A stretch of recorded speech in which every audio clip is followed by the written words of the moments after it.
વિદ્યાર્થી મિત્રો, મજામાં છો ને? ફરી પાછા આપણે નવું ચેપ્ટર, નવી ઓપોર્ચ્યુનિટી, નવા શીખવાના તરીકા સાથે સરસ્વતી ગ્રુપ ઓફ એજ્યુકેશન ની અંદર ચેપ્ટર 18મું ધોરણ 8 ની અંદર તમારી સામે લઈને આવી ગયા છીએ. આઈ હોપ કે તમે બધા ઘરે સુરક્ષિત છો, મસ્ત છો. યસ, મારા બધા વિદ્યાર્થીઓ કુશળ છે. ચાલો બેટા, આજે આપણા નવા ચેપ્ટરની શરૂઆત જે છે 18મું ચેપ્ટર, તેનો પહેલો લેક્ચર છે. આપણા ચેપ્ટરનું ટાઇટલ છે હવા અને પાણીનું પ્રદૂષણ. સાવ નાનું ચેપ્ટર છે. ગયા લેક્ચરની જો વાત કરીએ, સૂક્ષ્મ જીવો વાળું આખું ચેપ્ટર આપણે ભણી ગયા છીએ. તો એવા થોડા અઘરા ચેપ્ટર પછી થોડુંક લાઇટ ચેપ્ટર મેં શરૂ કરવાનો વિચાર કર્યો છે કે થોડા ફ્રેશ થઈ જઈએ અને હળવું શરૂ થાય તો છોકરાઓને મજા આવી જાય કે સાહેબ આમાં તો હું વાત કરું. તમે પ્રદૂષણ વિશે તો અમે અગાઉના ધોરણમાં તો કેટલું બધું ભણી ગયા છે અને હવે તો અમને ઘણી બધી ખબર પણ પડવા માંડી છે. તો બધા હોશિયાર જ બની ગયા છો. વેરી ગુડ બેટા. તો પણ એમ થયું કે લાવવાને કઈક નામ એવું હળવું કે એવું ફુલકડી જેવું ચેપ્ટર લઈ લઈએ. તો આપણે ચાલુ કરી દેવાના છીએ હવેથી 18મું ચેપ્ટર. ગયા લેક્ચરનું ભૂલવાનું નથી, એ યાદ રાખવાનું છે. અને આ ચેપ્ટર પણ તમને મસ્ત હમણાં આપણે પાકું પણ કરાવી દેવાના છે. પહેલો લેક્ચર પ્રસ્તાવનાની વાત કરીએ એ પહેલા આપણે જે પાઠની અંદર ભણવાના થશે મુદ્દાઓ, તેના વિશે મેં અહીંયા બોર્ડ ઉપર લખેલું છે કે હવા અને પાણીનું પ્રદૂષણ. હવા એટલે એર, પાણી એટલે વોટર અને પ્રદૂષણ એટલે pollution. It means air and water pollution. થઈ ગયું ને યાર? અંગ્રેજી થોડું બોલવો, અંગ્રેજી મજા આવે. ચાલો, એમાં પહેલો મુદ્દો આપણે જોવાનો થશે હવાનું પ્રદૂષણ. કે હવાની અંદર કયા માધ્યમો દ્વારા પ્રદૂષણ થાય છે અને હવાનું પ્રદૂષણ એટલે શું છે. ઓકે, ત્યારબાદનો મુદ્દો આવશે હવા કઈ રીતે પ્રદૂષિત થાય છે, કયા માધ્યમો દ્વારા, કયા કારકો દ્વારા હવા પ્રદૂષિત ગણાય છે. ઓકે, તેના વિશે આપણે ચોક્કસ અભ્યાસ કરશું. 18.3 મુદ્દો હશે તાજમહેલ કેસ સ્ટડી. ઇન્ટરેસ્ટિંગ. આપણને ખબર છે આગ્રાની અંદર વિશ્વની 7 અજાયબીઓમાંનો એક તાજમહેલ આવેલો છે, જેની બનાવટ જે છે તે સંગેમરમરના પથ્થરની થઈ છે. આરસના પથ્થરો છે એકદમ વ્હાઇટિશ શાઇન કરતા. પરંતુ તેની આસપાસ જે બધા વિસ્તારો છે ત્યાં હવે મેં તમને કીધું કે ઇન્ડસ્ટ્રીયલ ડેવલપમેન્ટ એટલે કે ઔદ્યોગિકરણ થાય છે, તેના લીધે ઘણું બધું પ્રદૂષણ સર્જાય છે. તેના જ ભાગ રૂપે તાજમહેલના કલર જે છે, ત્યાંના પથ્થરના કલર પીળાશ પડતા થવા માંડ્યા છે. એટલે જે કેસ સ્ટડી એટલે કે જે ઘટના ઘટે છે, બનાવ બન્યો છે, તેની ઉપર સ્ટડી કરવું એટલે તેને આપણે કેસ સ્ટડી કહીએ. એટલે કે તાજમહેલ પીળાશ પડવાની જે ઘટના થાય છે તેના વિશે થોડોક અભ્યાસ કરવાનો થશે. રેડી? કેસ સ્ટડી એટલે સમજાઈ ગયું બેટા? ઓ જાજુ કઈ આમાં અઘરું નથી. ગ્રીન હાઉસ અસર. યસ, એટલે કે પૃથ્વીના તાપમાનમાં વધારો, સરેરાશ તાપમાનમાં વધારાની વાત છે બેટાઓ. ગ્રીન હાઉસ અસર આપણે મસ્ત અભ્યાસ કરશું. રેડી? ઓઝોનના સ્તરની થોડું તમને યાદ હશે. ઓકે, ત્યારબાદનો મુદ્દો આવશે કે હવે શું થઈ શકે. આપણને બધી ખબર પડી ગઈ કે સાહેબ હવામાં પ્રદૂષણ થાય છે, કયા કારકો દ્વારા થાય છે. એવું લાઈવ એક્ઝામ્પલ આપણે જોઈ લીધું કે તાજમહેલ દ્વારા આસપાસની હવાથી પ્રદૂષિત થઈને તેનો કલર જે છે તે ઘટે છે અથવા બગડે છે.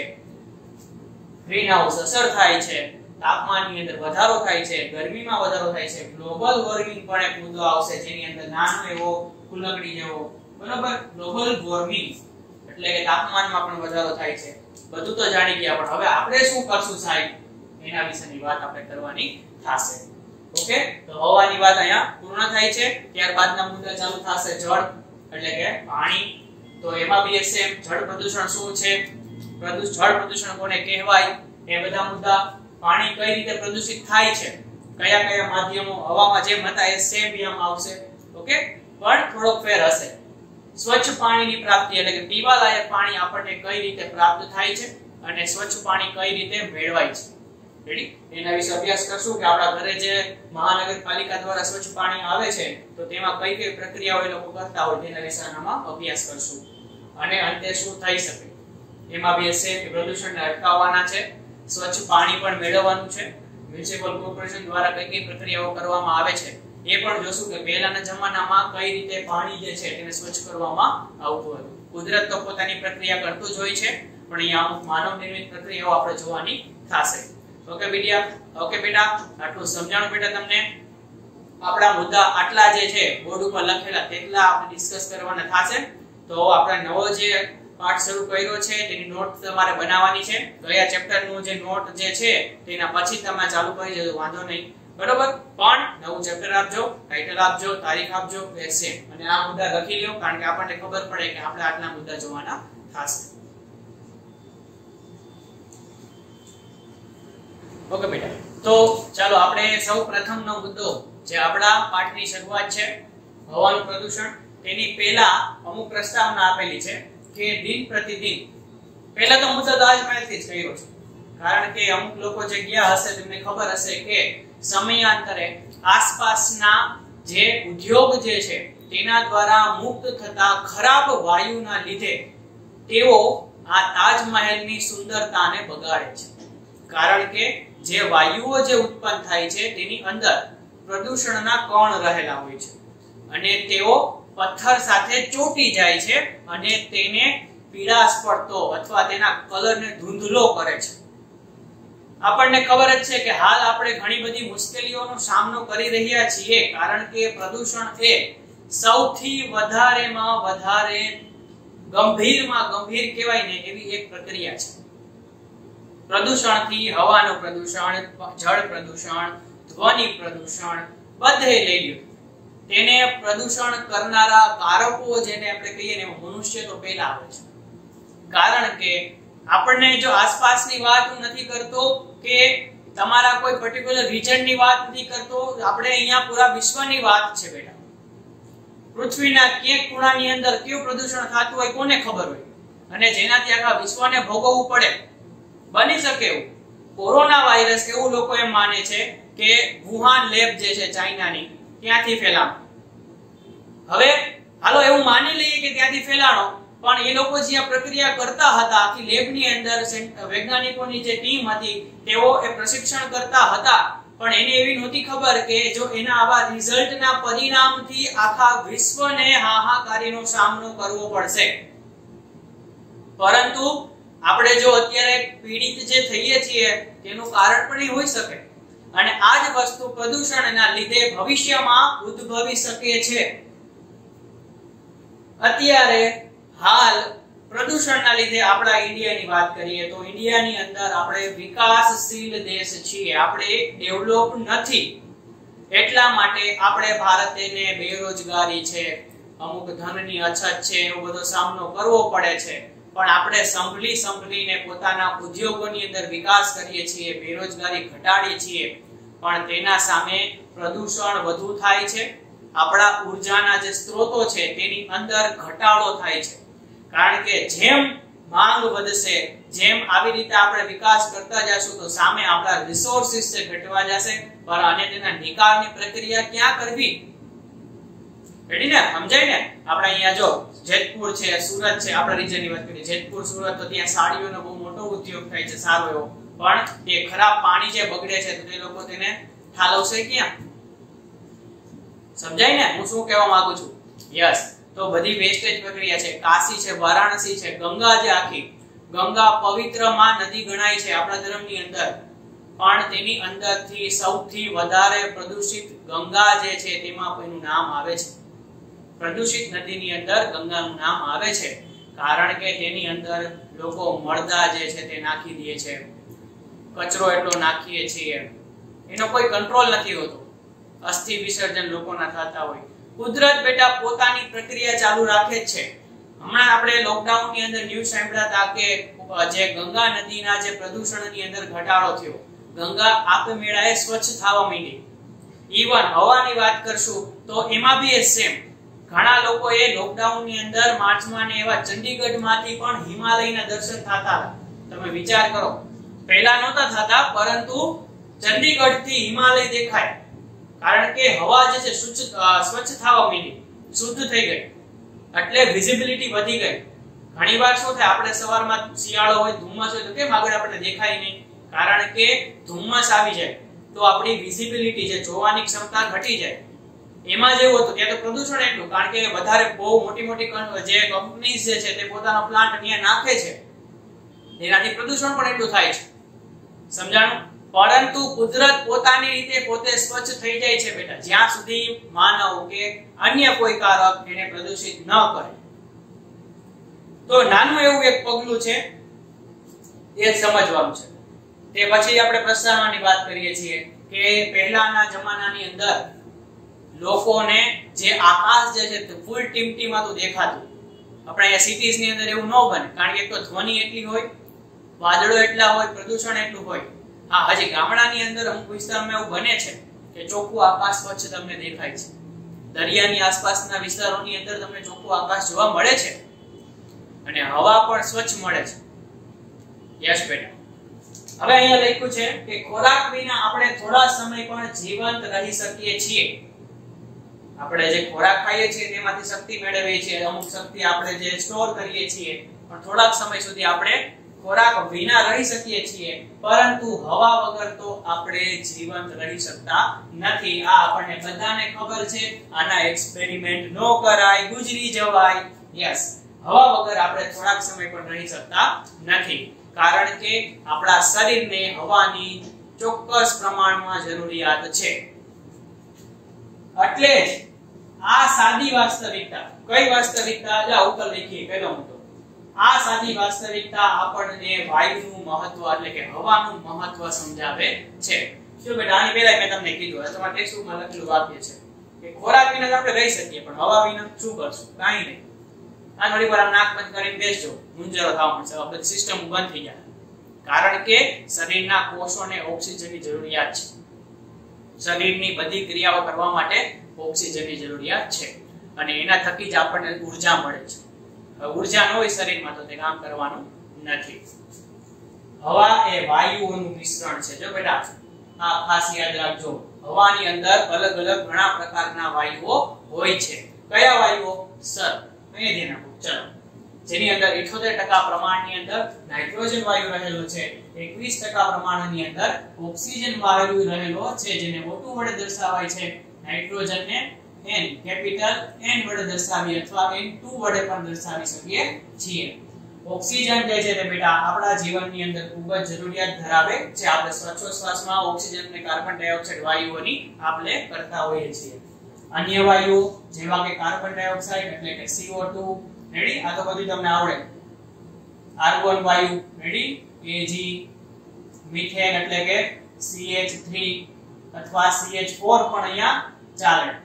રેડી? તો જો બેટા આ ધ્યાન આપજો. રેડી? CH4 લખું છું, ચાલો કાઈ વાંધો. એટલે કે જો કાર્બન નો અણુ, પછી અહીંયા એક હાઇડ્રોજન, અહીંયા એક હાઇડ્રોજન, અહીંયા એક હાઇડ્રોજન, અહીંયા હાઇડ્રોજન.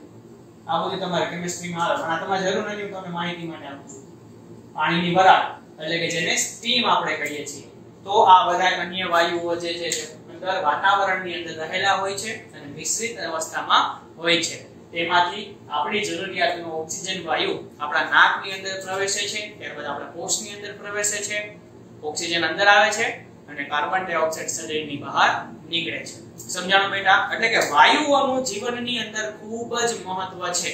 ઈવન આપણા મનુષ્યની વાત ન કરીએ તો અન્ય પ્રાણીઓ જે છે તેના માટે પણ શ્વાસોશ્વાસની ક્રિયા માટે વાયુ જરૂરી છે. ઘણીવાર આપણે જોયું હોય કે આપણે અમુક સમય પછી સિટીઝમાંથી એવા વિસ્તારમાં જઈએ જ્યાં ખુલ્લો પ્રદેશ હોય, સ્વચ્છ હવા હોય, તો આપણા મગજની અંદર બહુ સારી અસર આપે છે, આપણને સારા વિચારો આપે છે. આપણે કઈ બહુ મજા આવી ગઈ, સ્વચ્છ હવા હતી, એકદમ શુદ્ધ હવા, મને બહુ ગમ્યું. તેનું કારણ હવા. રેડી? સમજાણું ને બેટા? ઓકે, તો અહીંયા જે બોર્ડ ઉપરનું લખાણ જે તમે લખી લ્યો. ઓકે, ત્યારબાદ હવે નેક્સ્ટ આપણે એક પ્રવૃત્તિ કરવાની છે, તે તરફ નજર દોરશું.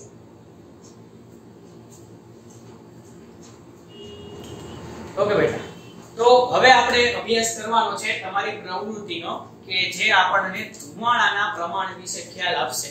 હવે ધુમાડો શું છે એક પહેલા એક તેની વસ્તુ એક જણાવી દઉં તમને બેટા કે સામાન્ય વાતાવરણની અંદર વાયુઓનું મિશ્રણ જે તે રહેલું હશે.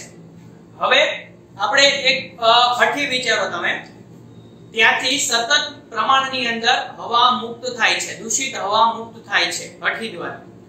એટલે તે હવા તેની અંદર શું હશે? રજકણ હશે, પ્રદૂષિત કારકો હશે.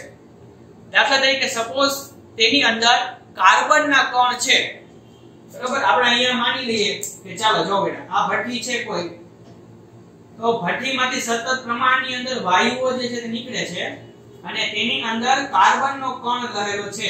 રેડી જાય, કાર્બન લખું છું, કાર્બનનો કણ રહેલો છે. હવે સામાન્ય હવા